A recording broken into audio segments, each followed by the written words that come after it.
What do you do with a question that refuses to go away? Not a question about life or career or relationships. The one beneath all of those. Is any of this real? Narendranath spent years asking every saint, every scholar, every teacher he could find. None of them could answer him. Then life stopped giving him the luxury of asking.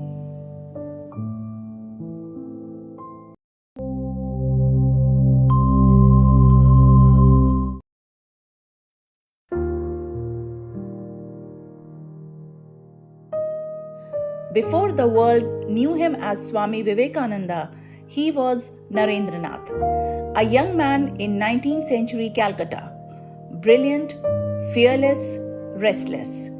His education had sharpened his intellect and made him unwilling to accept anything merely because others believed it. He had one question he could not answer. Not whether people believed in God, but whether anyone had actually known. He asked scholars, he asked monks, he asked revered teachers. Each offered explanations. Some quoted scripture, some spoke of faith. None answered the question he had truly come to ask. Not an argument, not a teaching. Just, yes, I have seen it myself. One day, a professor paused mid-lecture and said, I have seen only one person who has truly experienced that state. His name is Ramakrishna. He lives at Dakshineswar. Go and see for yourself. Narendranath went, not because he expected to find the truth, but because his question had not yet found its answer. When he sat before Ramakrishna, he asked the question he always asked. Have you seen God? Most people, when asked this question, become careful. They qualify, they explain. Ramakrishna said, yes.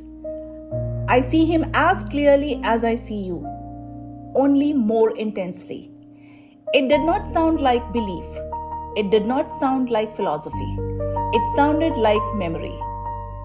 Narendranath left that evening unable to dismiss the encounter, but equally unable to accept it.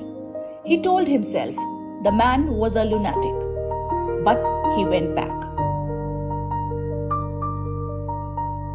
On his second visit, something happened that Narendranath could not explain. Ramakrishna, in a moment of stillness, placed his foot lightly on Narendranath's chest, and everything vanished. Not as a figure of speech, the room, the walls, the river, his own body, all of it simply was not there anymore. He returned to ordinary consciousness, profoundly shaken. Nothing had been explained. No argument had been won. Yet, the framework through which he understood reality no longer held. He went home. He could not think his way back to a solid ground. Then life removed the luxury of philosophy. His father died suddenly in 1884. The family was left with nothing. Creditors arrived. Relatives threatened to take the house. Narendranath went from office to office looking for work, barefoot, turned away everywhere. The young man who had asked about God as a philosophical question was now asking it from inside actual hunger. The question was no longer, does God exist?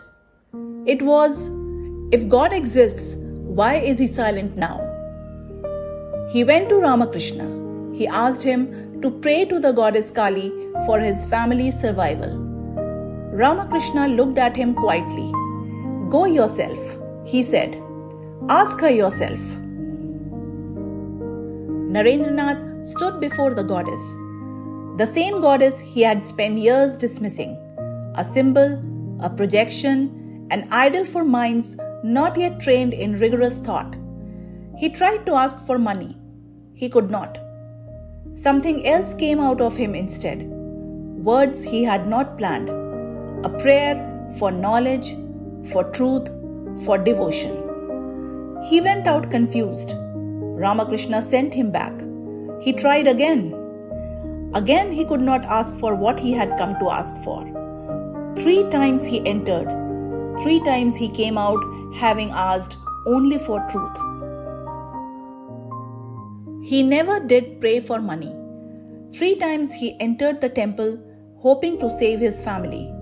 3 times he found himself asking instead for wisdom, for devotion, for truth. It wasn't because his hunger had disappeared or because his family's suffering no longer mattered. It mattered more than ever. But in that moment, he discovered something about himself that years of questioning had never revealed. When everything else was slipping away, what he wanted most was not wealth, it was truth. Some questions cannot be answered by words alone. They can only be answered by experience, by quietly revealing what we seek when everything else is taken away. Narendranath had come to Dakshineswar searching for proof. He left knowing that some truths cannot be proved by argument. They have to be lived. If this reflection resonated with you, you may subscribe to this channel to explore more timeless wisdom here, not as stories of the past, but as mirrors for our own lives.